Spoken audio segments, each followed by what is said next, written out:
I'm Jack Schmidling. I'm taking my camera to the zoo today so that I can share the day with you. So sit back and relax, and I'll see you there.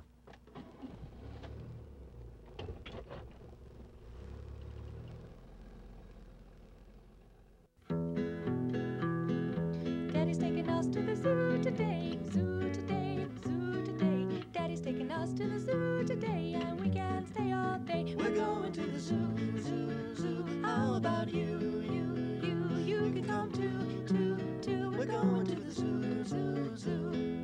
See the elephant with the long trunk swinging, big floppy ears and a long trunk swinging, snuffing up the peanuts with a long trunk swinging, and we can stay all day. We're going to the zoo, zoo, zoo. How about you, you can come too, too. We're going to the zoo, zoo, zoo. We're going to the zoo, zoo, zoo. How about you can come too, too. And we can stay all day.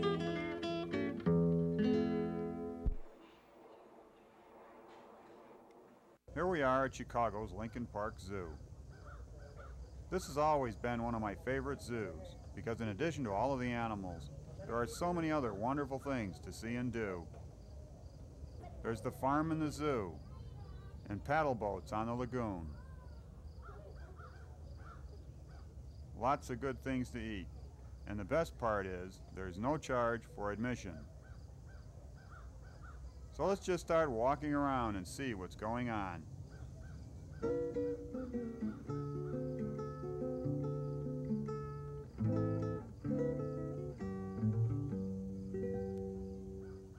I wonder what's happening here. Aha! A lion stalking her dinner.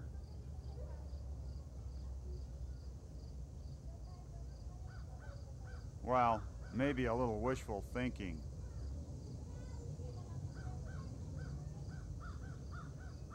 I certainly can't see anything worth eating here.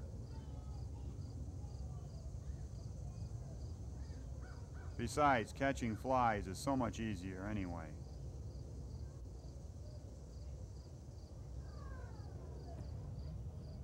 But even that seems to be too much trouble for Father Lion.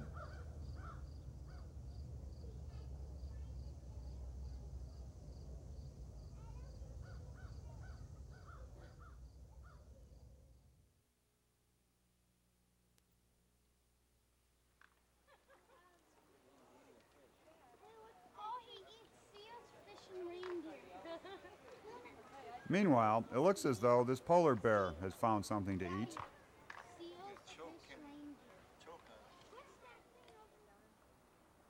The Lincoln Park Zoo is very proud of its new polar bear habitat.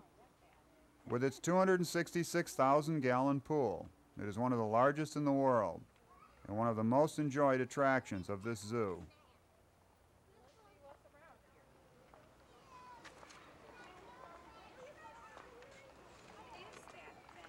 Because it is so much hotter here in Chicago than at their home on the polar ice, these bears spend a great deal of time in the water during the summer just to keep cool.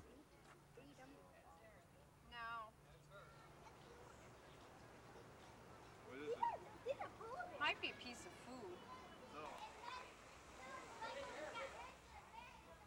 Another exciting place to watch the bears is through the underwater viewing window of the pool.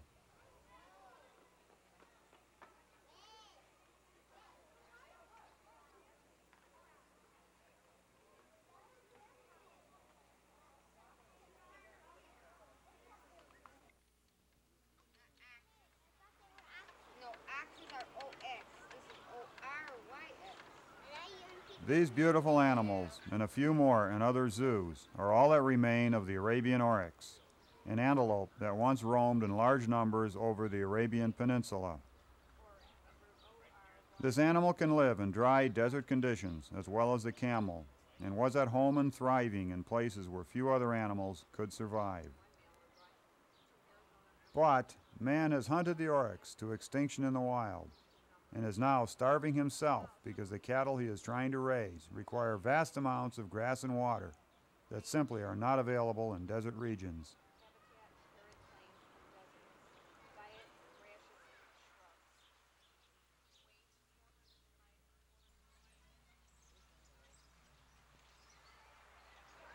This antelope is known as Grant's gazelle, and unlike the Arabian oryx, is in no danger of extinction. It still lives in large numbers on the East African plains.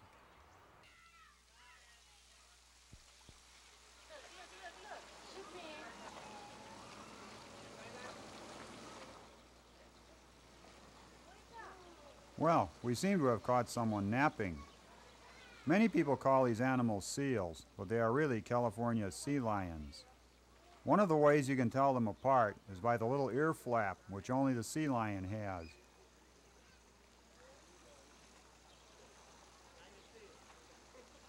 On a hot day like this, I can't think of a better place for a nap than under a sprinkler, except possibly in the water.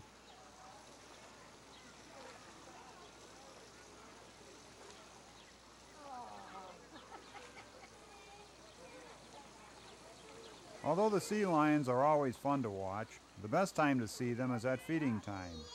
So we're going to come back here again later to watch them eat.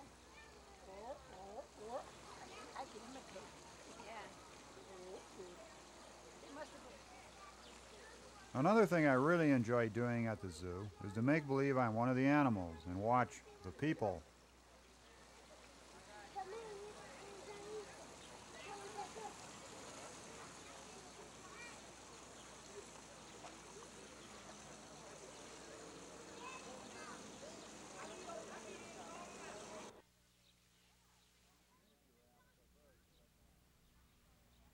To me, giraffes are very special animals. When I went to Africa, the very first wild animal I saw driving into Nairobi National Park was a giraffe. The impression it made to see them free and without bars is a feeling I will never forget. I saw them with zebras and I saw them with elephants. And what is even more interesting is that they always seem to be looking back.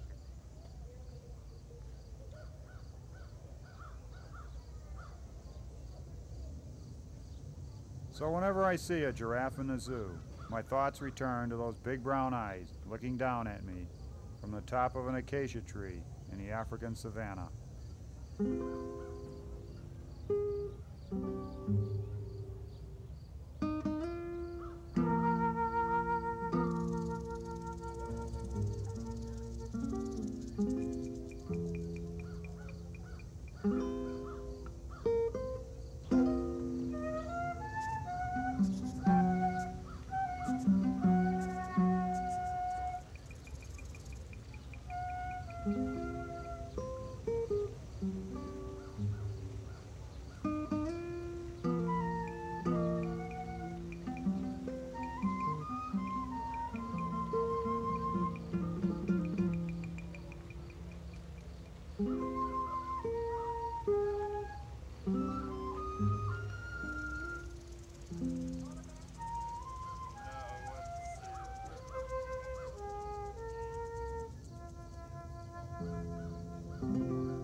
It seems to be nap time in the flamingo colony.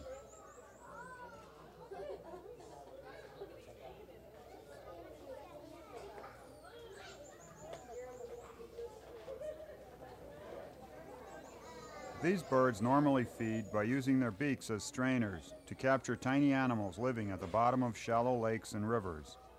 Notice how they stir up the bottom sediment with their feet.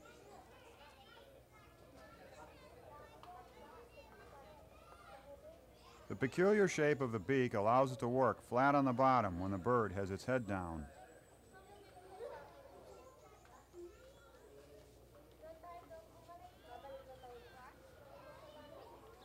These flamingos are from Chile in South America, but flamingos are also native to Africa and Asia. They have even been seen in Florida on rare occasions.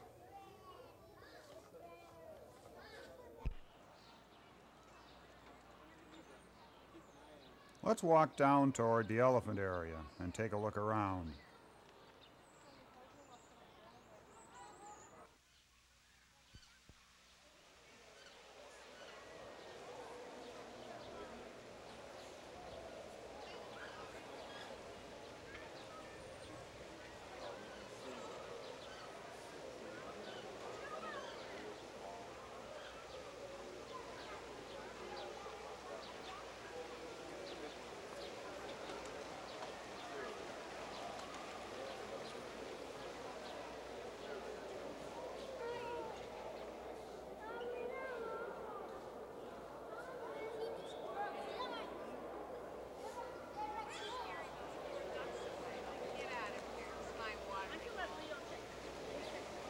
If you look closely at these elephants, you will notice that one has very large ears and one has much smaller ears.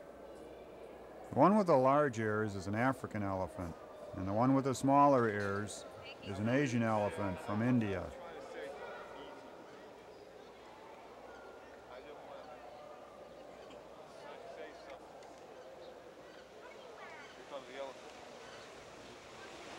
If this wood duck looks a little anxious for her family, a look behind will explain why.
Wow, watching those elephants sloshing around in all that water has sure made me thirsty. Let's see what we can find to drink. Oh boy, snow cones. Let's get one of those.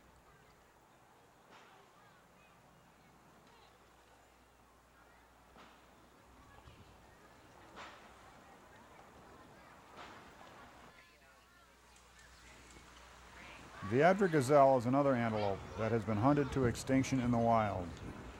It once roamed the deserts of North Africa, but now exists only in zoos.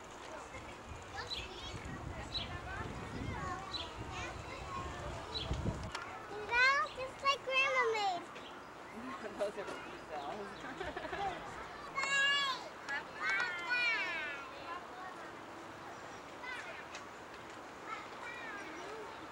I know.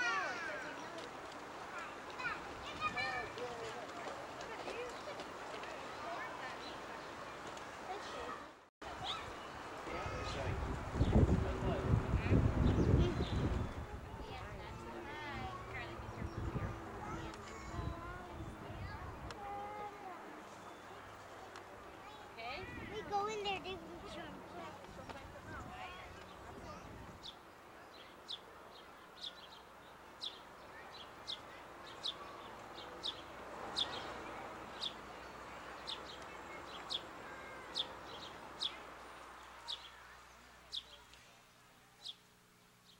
Remember when I told you about the fun of watching people? Well, just watch this man for a while.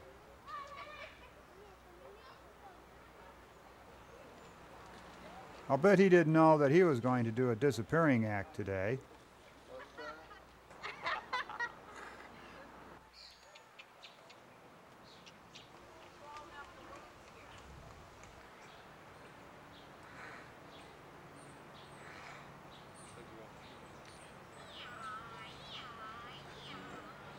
Well, I'm sure we all know this animal, but did you know there are several kinds of zebras?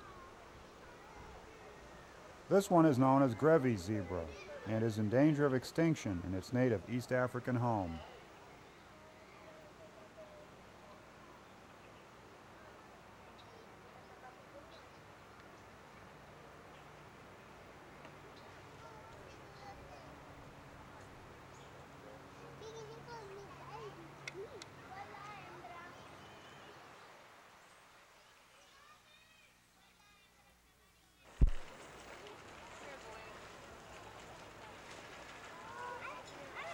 An old animal legend we keep hearing is that camels store water in their humps. But actually, the humps store fat, like the potbelly of a man who drinks too much beer. Although the man can never get his beer back, camels are able to convert the fat into water when necessary.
This new great ape habitat is a good example of the new look in zoos.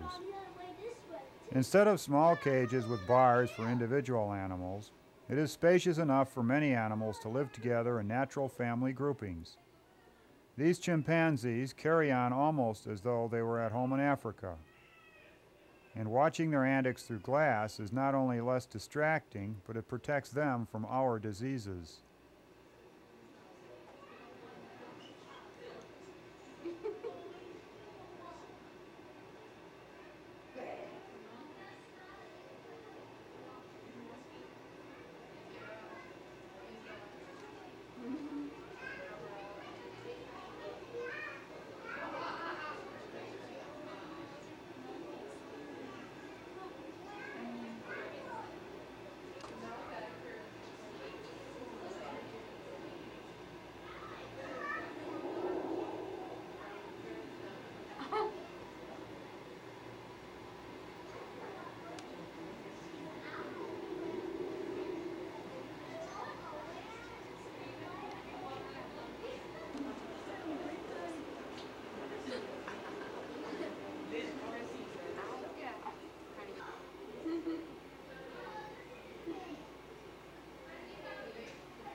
Lincoln Park has a reputation as the gorilla capital of the world. The zoo's gorillas are indeed among the finest in captivity, and more gorillas have been born and raised by their mothers here than at any other zoo in the world.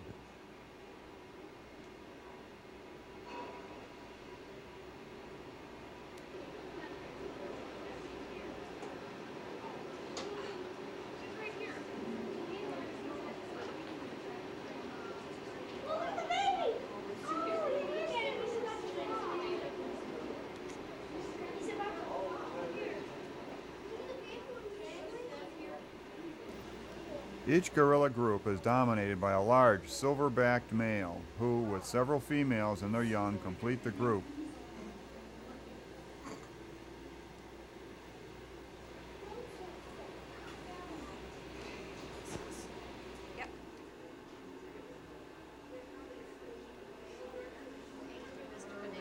Native to tropical rainforests of Central Africa, their natural diet consists mainly of leaves, roots, and fruit.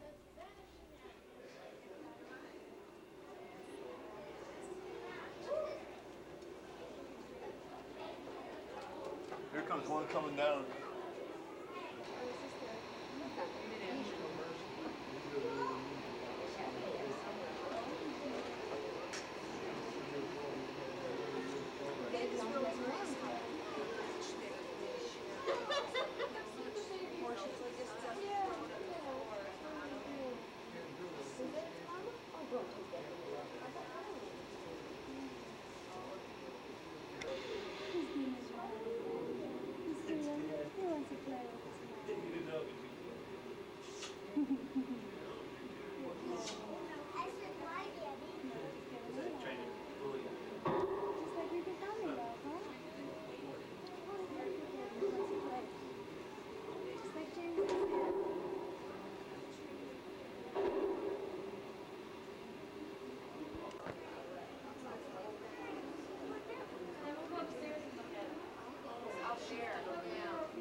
Let's take a little break from the animals and walk on over to the lagoon and watch the paddle boats.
Well, it appears to be lunchtime for the sea lions. I think you will agree they really seem to have fun eating.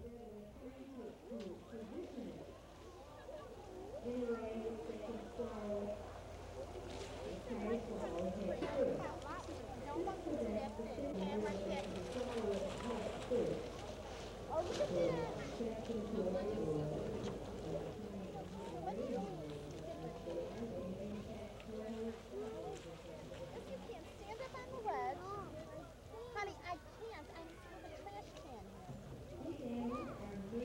Woo! Did you see him kissing? I just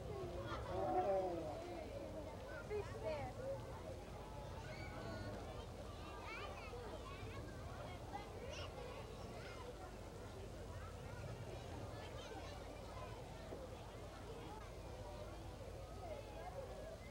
Here's the fish.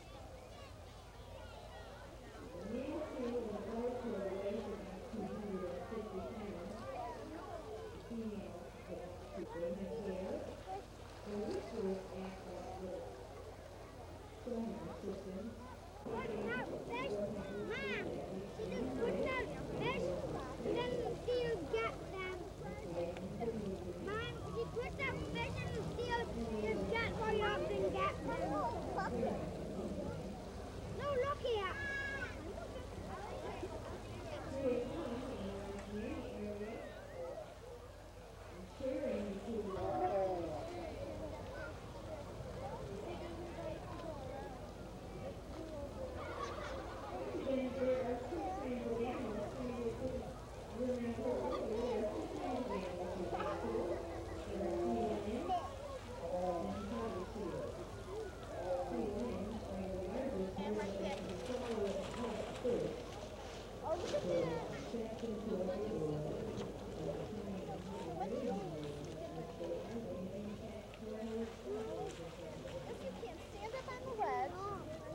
Honey, I can't. I'm with a trash can.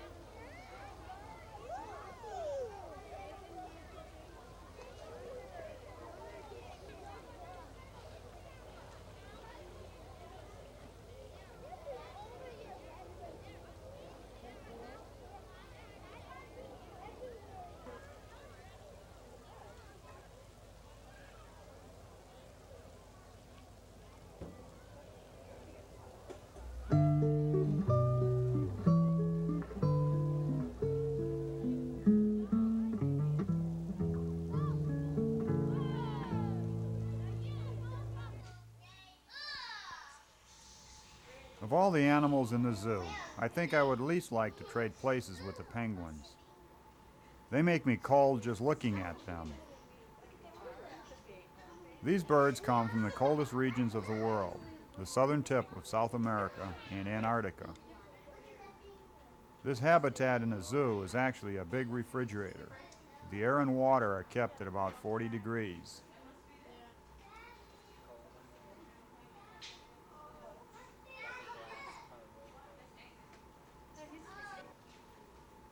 In summer, these penguins would die from overheating if they were kept in an outside pool like the sea lions.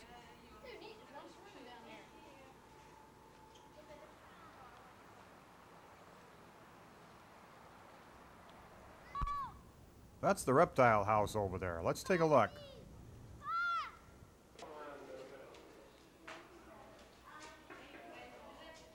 Reptiles come in all sizes, from small lizards to very large crocodiles and alligators.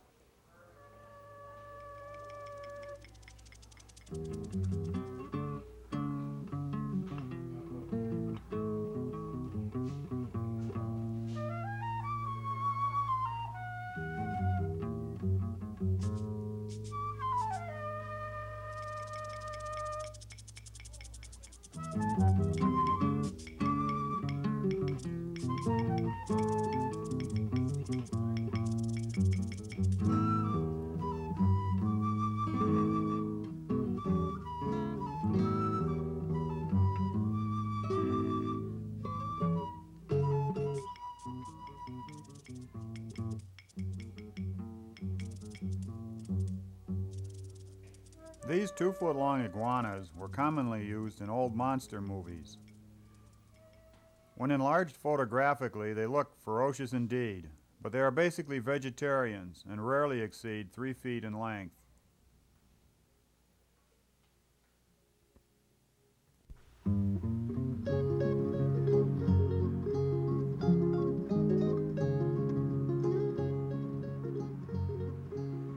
For anyone who has never seen a real farm, Lincoln Park's Farm in the Zoo is a great opportunity to get to know many of the animals usually found on farms.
Aren't they cute?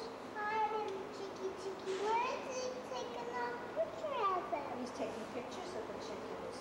Why? I don't know why. Old MacDonald had a farm, E-I-E-I-O. And on this farm he had some cows, E-I-E-I-O.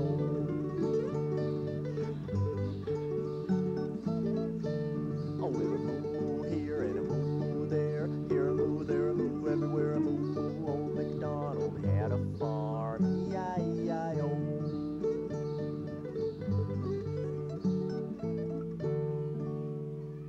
It looks like preparations are being made for milking. In a modern dairy, the milking is done with a mechanical milking machine. It sucks the milk from the udders and pumps it into a refrigerated storage tank.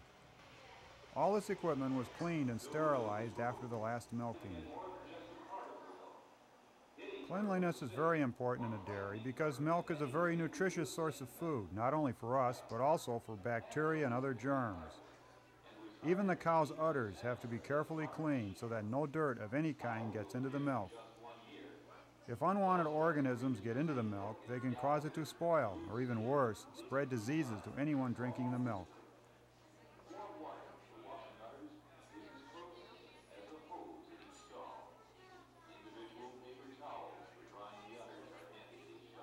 After the milker is attached, the cows are given a treat to keep them quiet during milking.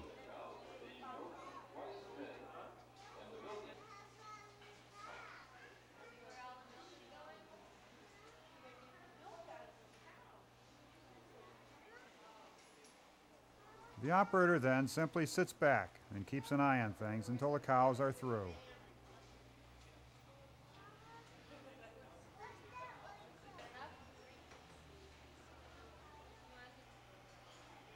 After milking, the cows are fed, and they get right down to the job of producing more milk for the next milking time.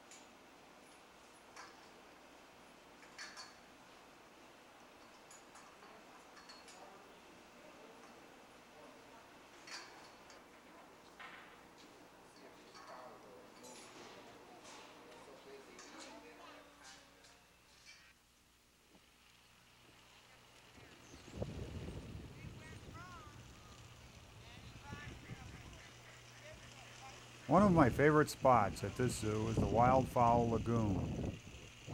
It is a wonderful place just to relax and watch the ducks, geese, and gulls in a natural setting.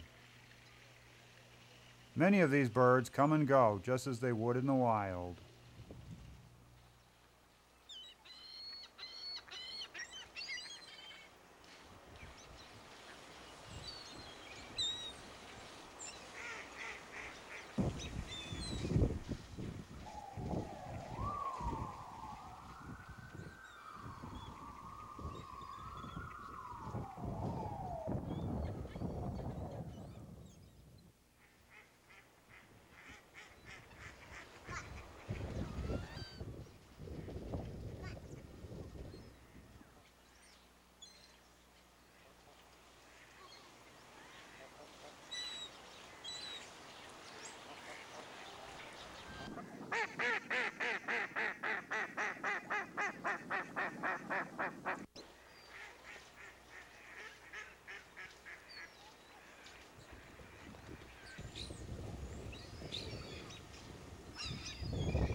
I'll bet you thought we were going home.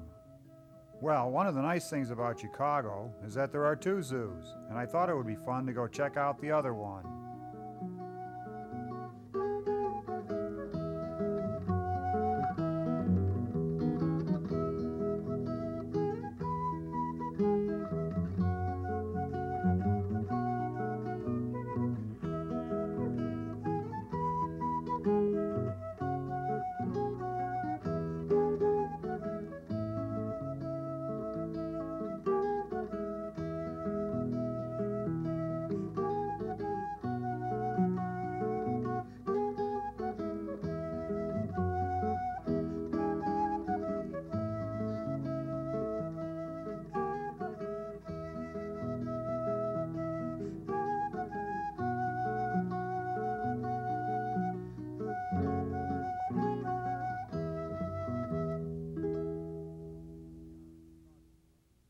Well, here we are at Chicago's other zoo. One of the first zoos in the world to provide animals with naturalistic settings instead of bare cages was Brookfield Zoo.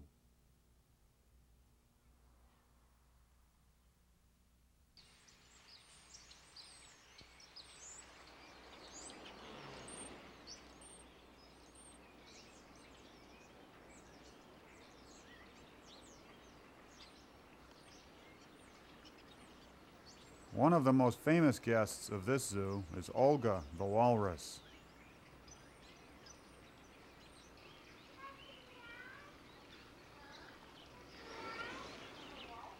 Olga was brought here as a baby about 25 years ago, and you might say that she grew up here in a very big way. Hi, Olga.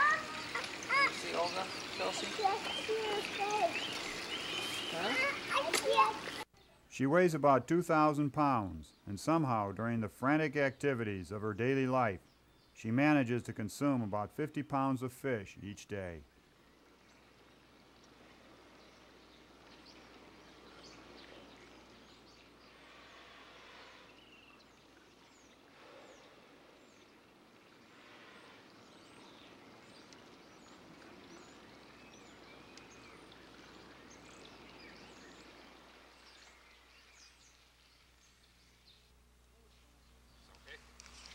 A good example of the naturalistic homes for animals is this baboon habitat.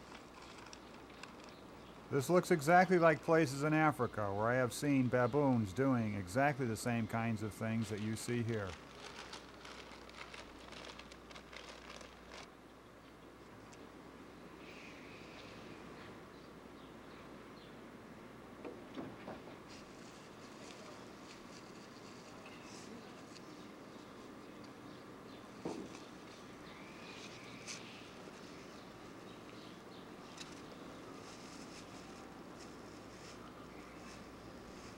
Oh my God, Dad! Look down there! Look down there!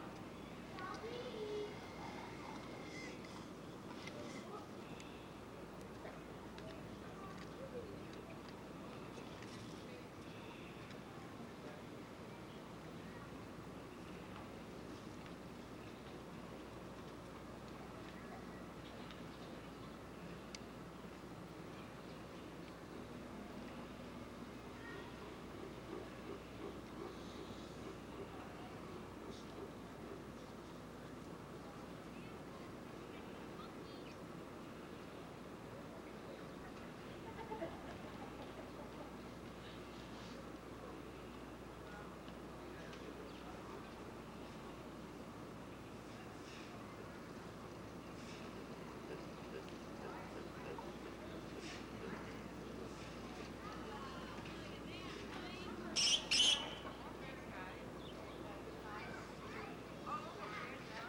These inquisitive little animals are called meerkats. They are.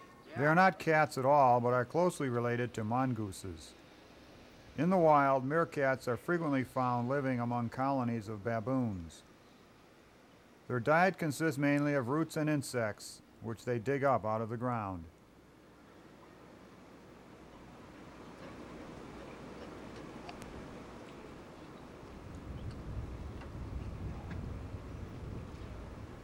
Looks like they exist fairly well with the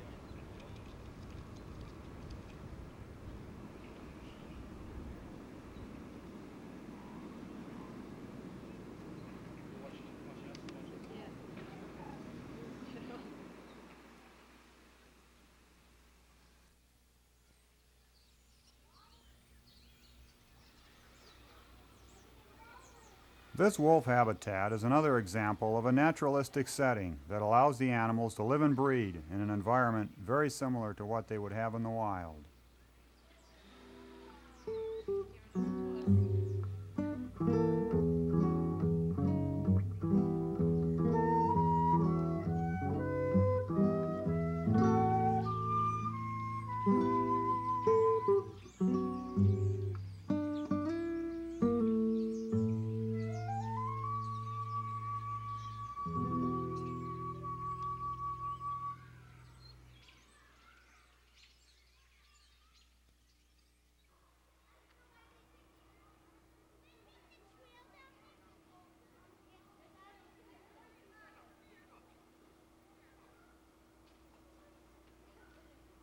The Siberian ibex is a goat that roams the mountainous regions of northern Europe and Asia.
in the small mammal house.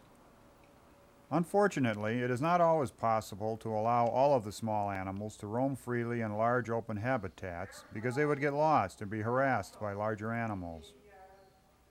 Cages like these provide living space for isolated groups to live in relative security.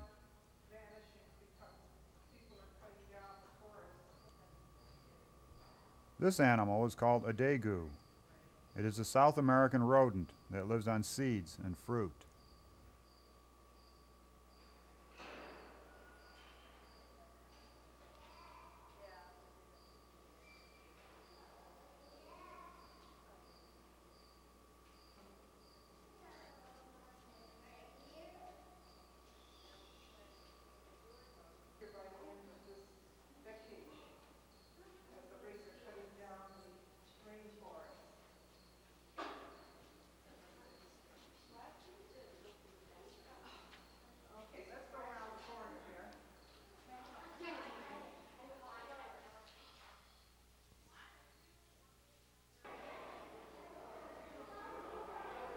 Geldy's monkey is a native of South America. Grooming among monkeys is usually fun for both because the groomer gets to eat the little goodies it finds.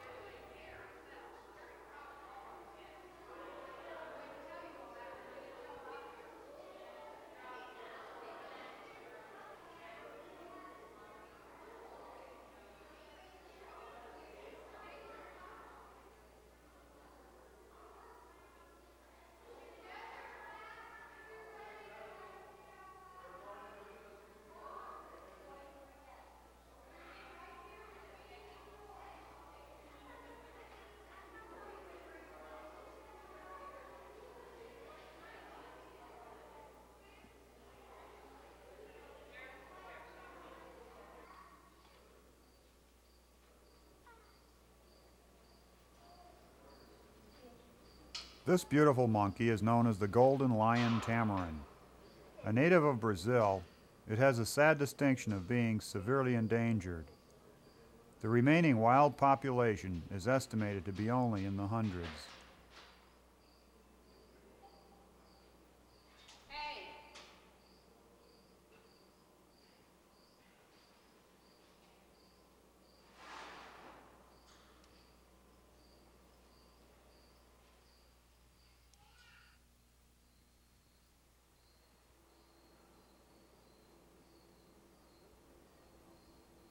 This native of Southeast Asia is called the spotted neck otter for reasons which will be obvious in a moment.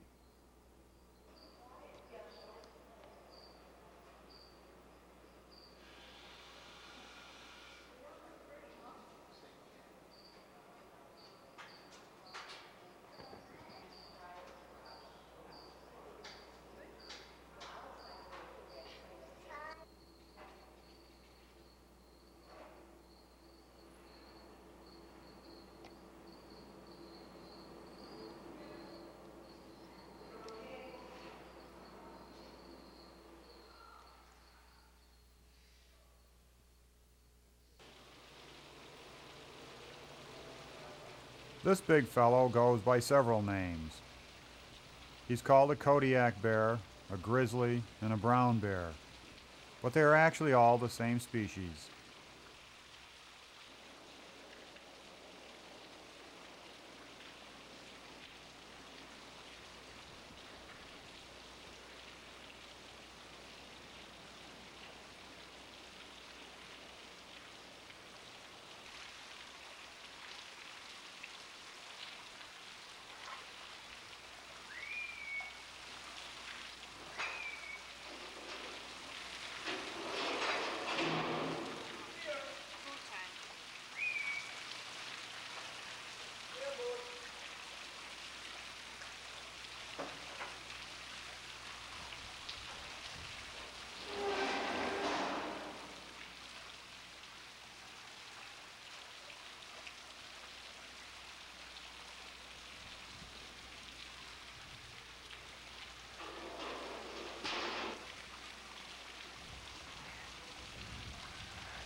Tigers also have many names: Bengal, Javan, Sumatran, and these Siberian tigers.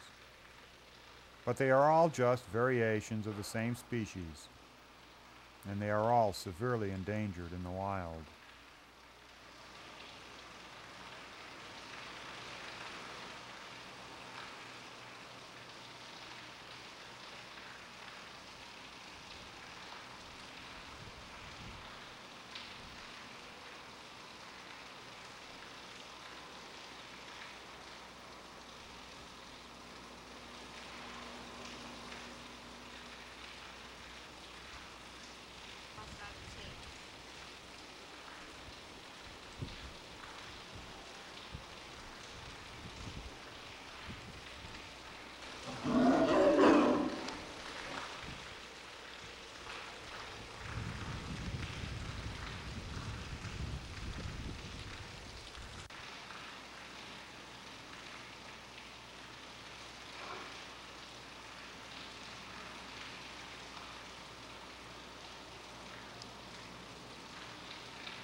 The last stop on our day at the zoo is Brookfield's famous Tropic World.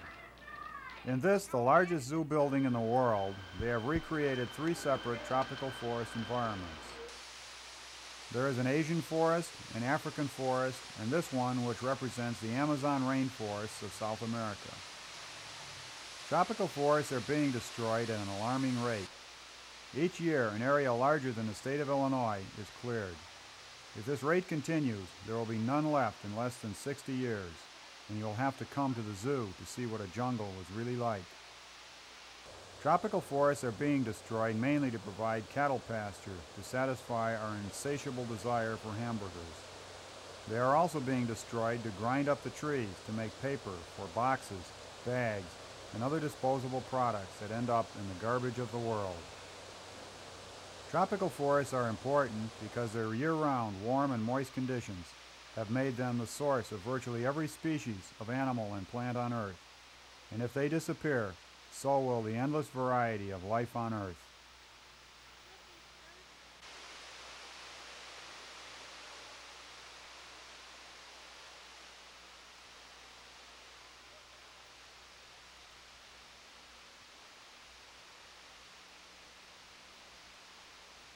You will remember the golden lion monkey from earlier at the small mammal house. Here in Tropic World, they share their tree with a 2-toed sloth, who is at the moment sleeping in his hole, and usually only comes out after it rains.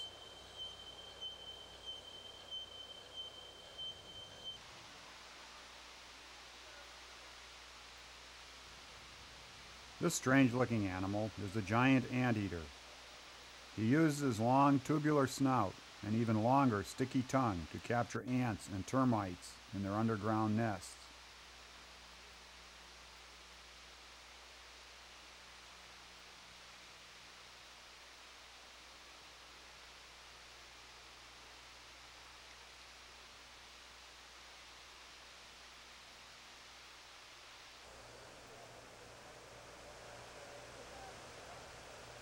Although not very attractive birds, vultures are as important in the forest as garbage men are in the city. As scavengers, they help keep the forest clean by eating the dead animals and recycle them back into the soil.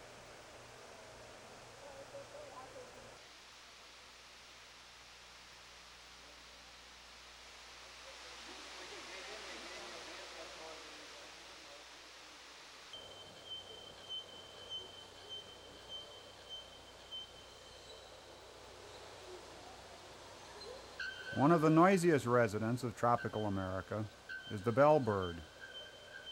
His call carries for over a mile and can even be heard over the roar of the waterfall.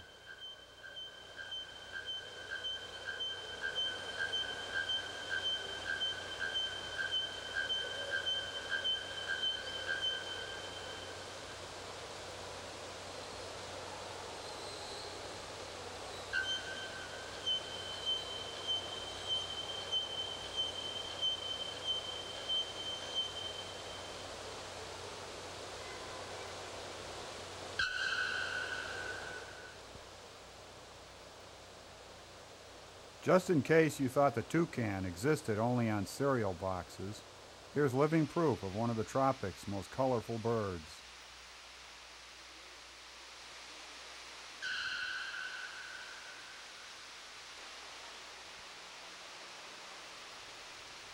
Like most tropical American monkeys, these spider monkeys are very agile and use their tail just like another hand.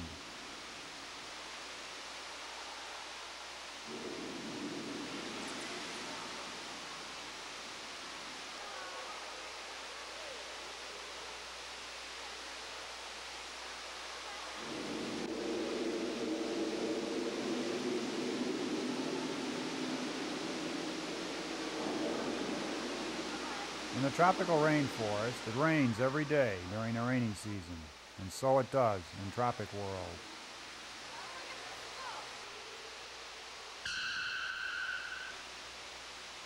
The two-toed sloth has now emerged to lick the water off the bark and get a little exercise. Sloth-type exercise, that is.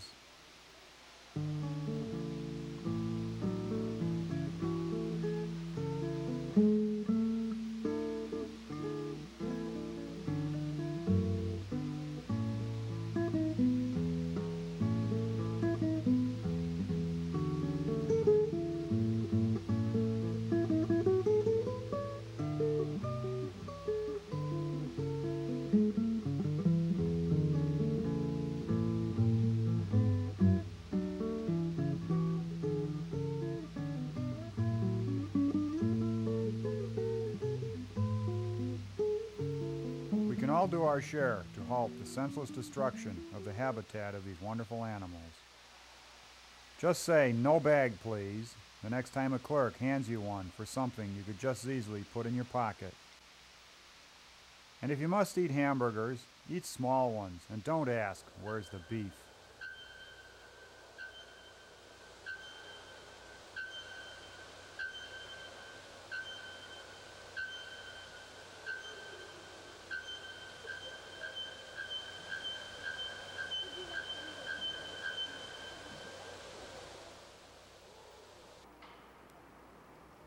Well, this brings us to the end of our day at the zoo, and I would like to close with a few words from Hubert the lion.